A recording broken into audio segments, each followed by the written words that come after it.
தீ மிதிக்கும் திருவிழா, பூமி புகழும் திருவிழா, சோழவந்தான் கிராமத்திலே சிறப்பான திருவிழா, ஏழைகளின் தாயவளா ஜனகமாரி திருவிழா.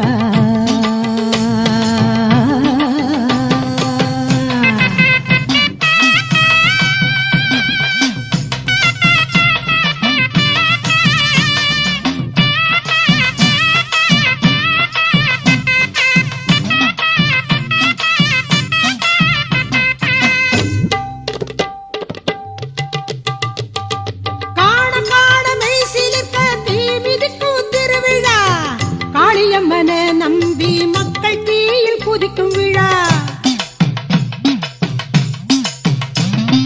ஜனகமாரி அம்மா அவ மனம் குளிரும் திருவிழா, அனைத்துலகும் போற்றும் ஆனந்த திருவிழா, சோழவந்தான் கோவில் கொண்ட ஜனகமா.